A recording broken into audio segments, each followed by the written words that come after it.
The South Pacific Division extends all the way from Perth in Western Australia, all the way over to Pitcairn in the middle of the South Pacific Ocean. Now that's about 10,000 kilometres, about a quarter of the circumference of the Earth. And Barry Oliver, who's here with me today, knows a fair bit of that, that 10,000 Ks, not to mention from, Invercargill on the way to Antarctica all the way to the equator. A lot of travel, Barry. Yes, the church is organised, Kent, so that this part of the world, and you use the word division, it's a division of the worldwide Seventh-day Adventist Church. And so we're the South Pacific. And so you've got 17 countries, and as you said, right across that, a lot of salt water, relatively small amount of land. And we met, of course, Barry, in Papua New Guinea when my parents were missionaries, and so were you. And do you have a sort of a special love for Papua New Guinea? I mean, it is probably where the bulk of the membership is in the South Pacific Division. You were a lot Division, smaller then, Kent. I was a little smaller, yeah. Look, we do have a large proportion of our membership as a church in Papua New Guinea. It's very interesting on our actual church membership roll, and remembering that we only count adult baptised members on our church membership rolls. We have about 250,000 in Papua New Guinea. Census, however, census data tells us we could have up to 1 million people. Oh wow, so four times, from quarter of a million to 1 million. Who actually affiliate with the church. Now that will include a lot of children, young people, unbaptised people, or perhaps people who have aren't active in their membership but still regard themselves as Seventh-day Adventists. So, yeah, a lot of people. Yeah.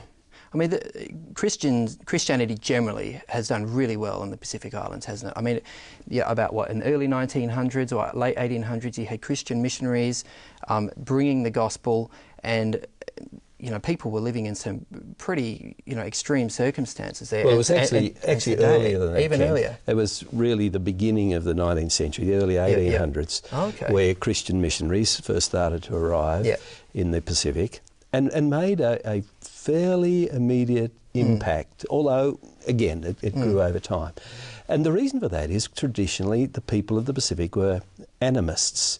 So they had a very highly developed sense of the supernatural.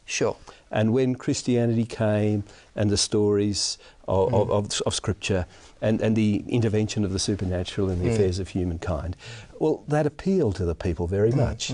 And then, of course, we had the school systems that grew, we had the health systems that grew, and all these things brought a lot of benefits to the people throughout the Pacific. The thing that surprises me, Barry, is that so far as the Seventh-day Adventist Church is concerned, even before the church got to the Pacific Islands, it was in Australia and New Zealand. And today there are, 55,000 Adventists in Australia? It's not a large church, really, but yet a very widely spread school system, one of Australia's largest private hospitals, the sanitarium, health and wellbeing, makes a market leader, in breakfast here. Has that happened? It's very interesting, Kent, because one of the distinguishing hallmarks of the Seventh-day Adventist Church is we have a very interesting philosophy of human beings. We regard the human being as a holistic person, body, mind, spirit, social interaction. And so out of that philosophy of holism grows our interest in health, for example. And we've long been known as people who don't smoke, don't do this, don't do that. I prefer to see very it negative, in a more positive light of promoting good, solid principles of health. It grows out of our philosophy. Then when you come to education, the development of the mind, it grows again out of our holistic philosophy. And so not only do we have what probably is the most widespread health system in terms of hospitals and clinics, etc. in the world, in terms of the Protestant churches, but also the most widespread education system in terms of Protestant churches as well. And that comes from, as you said, a relatively small denomination, which is very interesting. Sort of, punching above its weight a bit, isn't it? I guess that the other thing, you look at body and spirit, and the Adventist Church has certainly rejected the idea, that the body is evil and the spirit is good, that sort of dualistic thing. Some churches have had a lot of issues when it comes to sexuality in looking at dualism, and we've seen some just atrocious stories come out of, the Royal Commission into how child abuse has been handled and other various inquiries around Australia. Are we going to see some stories coming out of Adventist institutions? Look, tragically, the Adventist Church is not immune. We have some stories in our background which are very, very shameful. We have endeavoured to put in place systems and processes which both assist the victims who have suffered through these things, and also to ensure that these things don't happen again or don't continue. And so we have a whole mechanism called Adventist support, which for over 20 years now has operated both to assist victims and to give them the support that they need, but also to assist those who are, well, not to assist, but to endeavour to prevent this kind of thing happening in the church. So we've carried on education programs. And I'm glad to say we have had quite a range of systems in place, but we still need to do more. And I dare say that there will be stories in the media, unfortunately, that come from the Adventist Church as well. Obviously there's no way of preventing this sort of thing from happening. You know, I think that's understood. But how confident are you that if an allegation was to come up, that the church policies as they stand would be adequate to deal with that complaint in a way that we can see that natural justice has been done and compassion is a part of it? Kent, I believe we're in a very good place. And again, I take my hat off to those who 20 years ago, 15 years ago were working through these issues. That is not to say we've reached perfection. I think we can always grow, we can always learn, and we have every intention of doing that. I am glad to say that to my knowledge we have not attempted to sweep any of these instances under the mat. We've always had a very strict policy, particularly when it comes to clergy and their interaction with members of the opposite sex, for example. And also, certainly, if anyone was to become involved in any kind of situation such as you've described, they would be disciplined, and very severely disciplined. And that's been part of our culture and continues to be to this very day. That's good to hear. Tough topic. I want to change tack a bit now, Barry. I've been to the library and I picked this up. What's that, Kent? This is a PhD by Barry Oliver about the organising the Adventist Church for mission. Like, you talk a lot about this. I mean, the Adventist Church, as you pointed out, is a worldwide church. It's not on a congregational model, you know, where each church sort of looks after their own affairs. You were looking at these issues in this PhD, and I can't promise I've read it cover to cover. Oh, Kent. Yet. Oh, it's not very fair. What did you mean in your PhD where you said the church is organised for mission, and perhaps you suggest it could be organised better for mission? Look, any organisation operates on the basis of a mission statement. You go to just about any organisation you like. Unless an organisation knows why it exists, what's the point of its existence?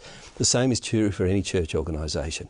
We have to know why we exist, what is it that distinguishes us, gives us that differentiation, that gives reason for our existence, and then we need to go for it. And so it is true with the Adventist Church. And it's very important that we have organisational structures which are able to facilitate that mission, not inhibit that mission. And part of the challenge for any organisation ongoing is to ensure always that there's enough flexibility inbuilt, there's enough foundational principles inbuilt, so that the actual structures facilitate mission. That's what it's about. Do you think that in the 21st century, when, you know, we have teleconferencing, we have email, we're able to stay in touch over our whole global village, you know, the fact that we are divided into, you know, 13 divisions and then unions under that and then conferences under that and then local churches under that, is that too unwieldy a structure for the 21st century, or do we need to sort of reorganise for this era? You just asked the $64,000 question, Kent, and it's one that a lot of people have discussed. Really, I think we have to ensure, as any organisation has to ensure, that they have enough flexibility, they have enough ability, if you like, to flex as conditions change. Now, we haven't done that as well as we could. I'll be quite up front in saying that. I think we could be doing better. We here in this part of the world, in our church, back in the year 2000, we made a lot of changes. We reduced our administrative structure quite considerably. I think we could do more now, but it's a challenge, because whenever you've got a constituency-based organisation, as ours is, people as in church members are voting their leaders in and helping set the direction, people invest themselves in the structures that they set up. People are employed within those structures. Sure. And it's always challenging to make changes. Anyone who tries to make changes in anything There's knows. certain inertia built into the status quo, isn't there? Exactly. And that's the case with our organisation, as it would be with any kind of organisation. One issue that the World Church is looking at right now, which is very controversial, is whether the Church should fully ordain women pastors. And that is controversial, and there's a lot of different opinions there. It's a large church. People are talking about unity versus diversity. Do you care to be prophetic and tell us what's going to be happening perhaps next year when the World Church meets and discusses this issue? Not sure I'm qualified to be prophetic, Kent, but I'll try. Of course, the Adventist Church is one of the slowest moving churches in this regard. Many other churches are ordaining men and women. And of course, we are ordaining men and women as deacons, as local church elders. Sure. We have not yet commenced to ordain women particularly as church pastors for the global church, because we are a global church. We've had a lot of discussion just recently, myself and Dr. Ray Rowenfeld, who is the professor, the head of our Avondale College up the North Coast.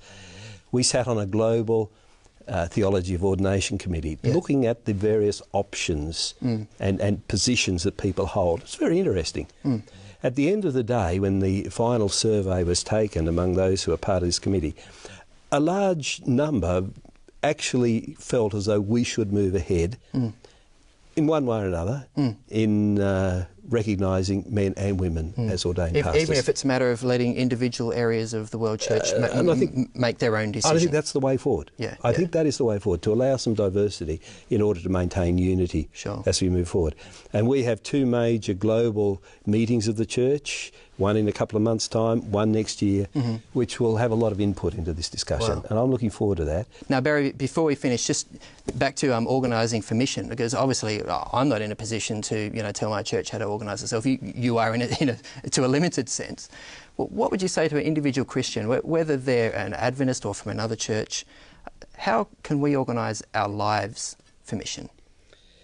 Kent, I don't think you can be, and let me use the word, a disciple of Jesus without being involved in some way in sharing what the Lord Jesus has given to you as an individual. Sure. I just don't see how that's possible. First of all, you've got to reach up to God. And when you reach up to God and understand what He has done for you and what He continues to do for you, it becomes somewhat automatic then to reach out. Reach out to others. To reach out across the kitchen table to your own spouse, your children. To reach out to family, to reach out to friends, to neighbours. You don't have to go across the other side of the world to do that. There's so much opportunity here in our own culture, and I'd love to talk about what it means to be a Christian in the midst of Australian culture in this century. Perhaps that's a topic for another time. Very secular tough, It's very interesting because basically the church is not right there where mainstream culture in Australia is any longer. Well, like you say, Barry, good topic for another time. Thanks so much for being here today. We really appreciate you being with us and sharing with us. Thank you very much. We'll be back straight after the break.